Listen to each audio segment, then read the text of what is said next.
सशक्त लोकशाहीमध्ये प्रचाराची प्रक्रिया त्याच्या नियम कायद्याच्या चौकटीत राहून आम्ही प्रचार आमच्या महाविकास आघाडीच्या आणि आमचे जे मित्र पक्ष आहेत इंडिया अलायन्स मधले त्यांच्या सगळ्यांचा एकत्रितपणे आम्ही प्रचार सगळे करतो.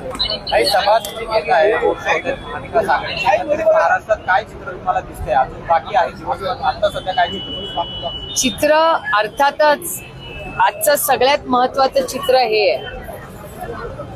आज वर्तमानपत्रात बातमी आलेली आहे ती आपण पाहिली की नाही मला माहिती नाही, पण राजदीप सरदेसाईंनी एक पुस्तक लिहिलंय. राजदीप सरदेसाई पुस्तक लिहिलंय आणि गंभीर विषय आहे.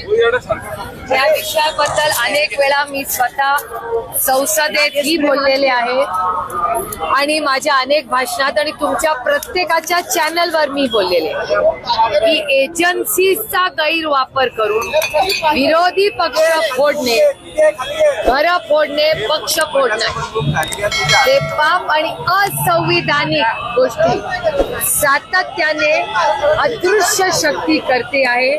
ही गोष्ट मी वारंवार गेले 1.5-2 वर्ष आणि फक्त महाराष्ट्रापुरतं सीमित नाही, काश्मीर टू कन्याकुमारी तुमच्या चॅनलचा डेटा सांगतो की 95% इन्कम टॅक्स, सीबीआय आणि ईडी या केसेस विरोधी पक्षावर आहेत आणि विरोधी पक्षावर जेव्हा ज्याचा उल्लेख मी नाही या पुस्तकातही केलेला आहे की वॉशिंग मशीनच्या माध्यमातून ज्यांच्यावर आरोप भारतीय जनता पक्षाने केले त्याच लोकांना वॉशिंग मशीन मध्ये टाकून भारतीय जनता पक्ष सत्ता स्थापन करते.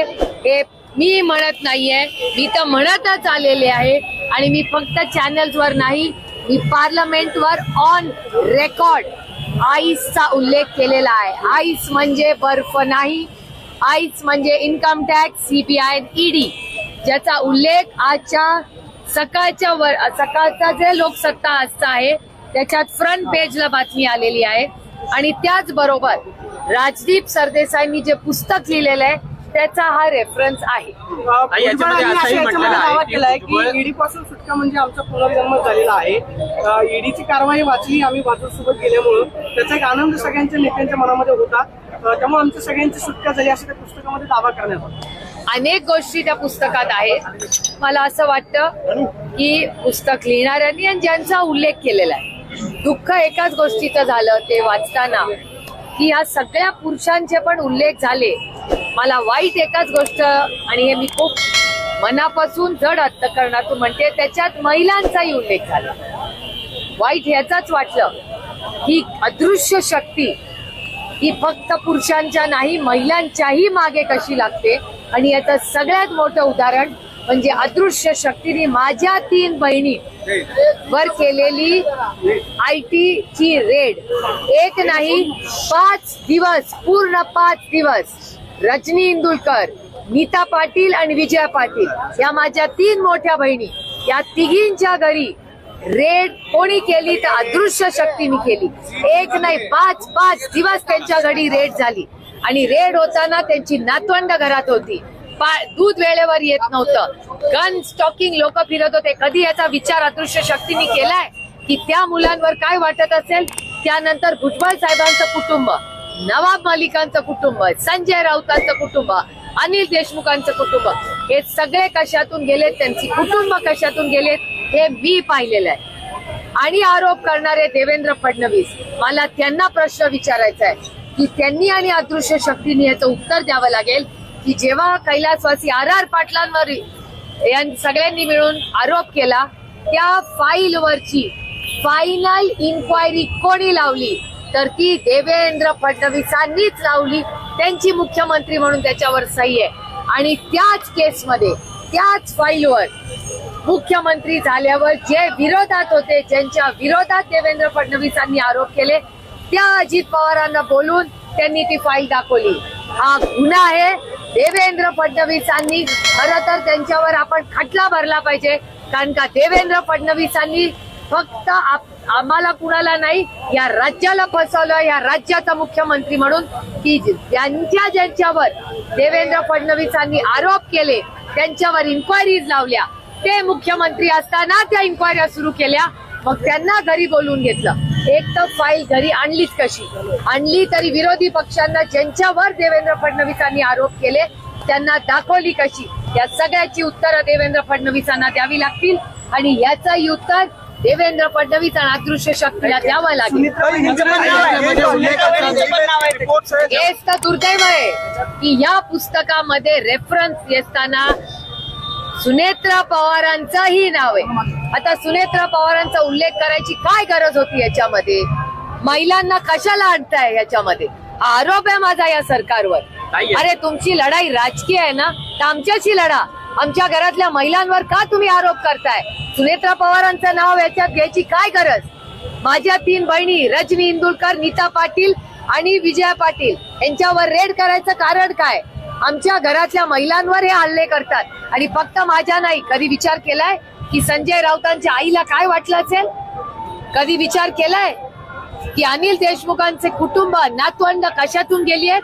हीच तर अदृश्य शक्तीची लढाई, आमची लढाई ही स्वाभिमानाची ह्याच्यासाठीच आहे आणि याच्या विरोधात, या अन्यायाच्या विरोधात ताकदीने आम्ही लढत राहतो. याच्यामध्ये असंही उल्लेख करण्यात आलेला आहे की शरद पवारांनी 2 ते 3 वेळा भाजप सोबत जाण्याचा निर्णय घेतलेला होता, मात्र त्यांनी नंतर यू टर्न घेतला आणि माझ्या संकट काळामध्ये अजित पवारांनी मला मोठ्या प्रमाणात सगळ्यांनी उल्लेख केलेला आहे. त्या पुस्तकामध्ये तुम्ही सगळ्यांनी तुम्ही सिलेक्टिव्हली प्रश्न विचारलाय. तुम्ही वाचलाय का सगळं?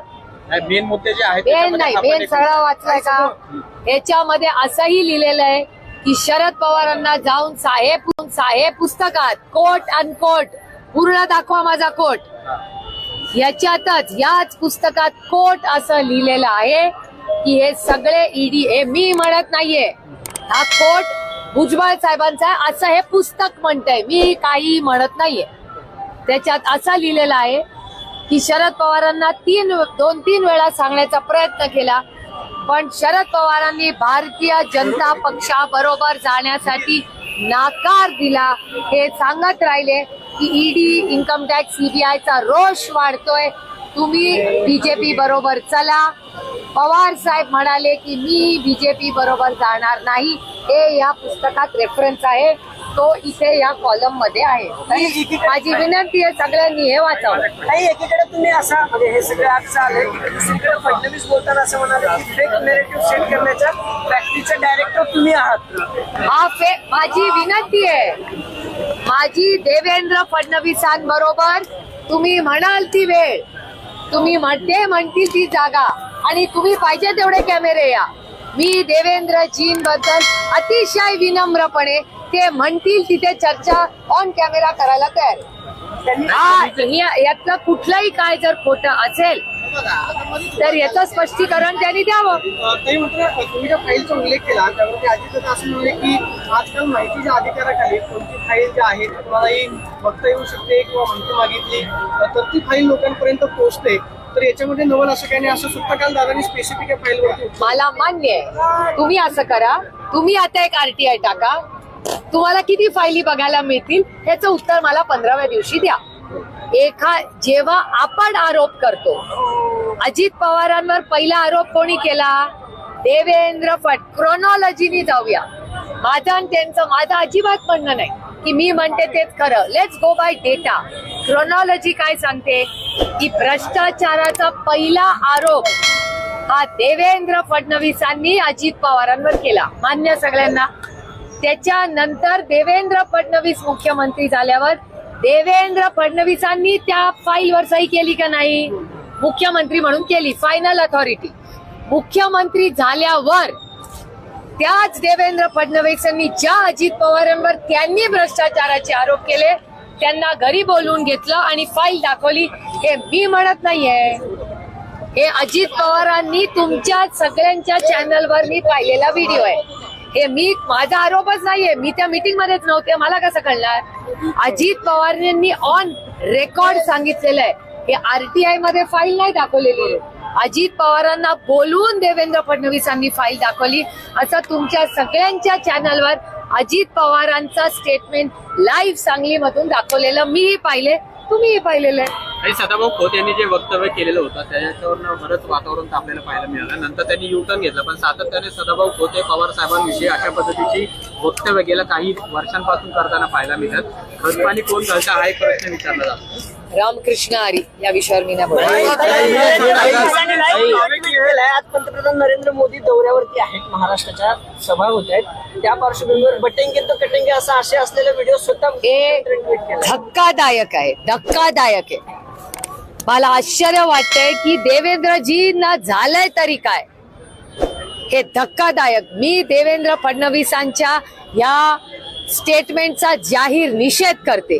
हा छत्रपतींचा महाराष्ट्र आहे, शाहू फुले आंबेडकरांचा महाराष्ट्र आहे. अशा महाराष्ट्रामध्ये एक होम मिनिस्टर पहिले बदलापूर म्हणून बंदूक घेऊन फोटो त्यांचा व्हायरल होतो. ठीक आहे, ते म्हणतील की हा पोस्टर मी नाही लावला, मग काढायला तरी सांगायला पाहिजे होता.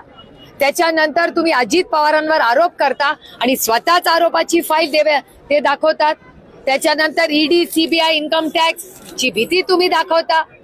त्याच्यानंतर अशी जी विधानं देवेंद्रजींनी केली आहेत, देवेंद्रजी तर म्हणले होते 2 पक्ष फोडून मी सरकारमध्ये आलो. ही काय कौतुकाची गोष्ट आहे? मला आश्चर्य वाटतंय की देवेंद्र फडणवीसांना झाले तरी काय. आणि एवढंच नाही, राहुल गांधींनी संविधान घेऊन हातामध्ये संविधान घेऊन त्यांनी त्यांचा फोटो आला, भाषण केलं, त्यालाही देवी म्हणजे आज जर या देशामध्ये संविधान हातात घेऊन भाषण करणं गुन्हा असेल तर इथे उपस्थित आम्हाला सगळ्यांना तो गुन्हा मान्य आहे. देवेंद्र फडणवीसांनी आम्हाला सगळ्यांना अटक करावी, पण आम्ही संविधान हातातून सोडणार नाही. आमच्या शेवटच्या श्वासापर्यंत आम्ही संविधान वाचवणार आणि आम्हाला त्या संविधानाचा सार्थ अभिमान आहे. देवेंद्रजी त्या संविधानाचा द्वेष करत असतील, त्यांना ते काय चुकीचं वाटत असेल, पण आम्हाला सगळ्यांना वाटतं ना, आज नंतर संपूर्ण इलेक्शन मध्ये आम्ही सगळेजण संविधान घेऊनच उभे राहणार. आम्हाला त्या संविधानाचा सार्थ अभिमान आहे.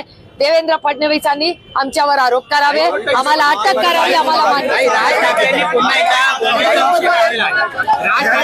एकदा भुंग्याचा विषय काढलेला आहे. माझ्या हातात सत्ता द्या, 48 तासामध्ये शिडीवरीचे भुंगे आहेत ते राज्यभरातले मी उतरवतो.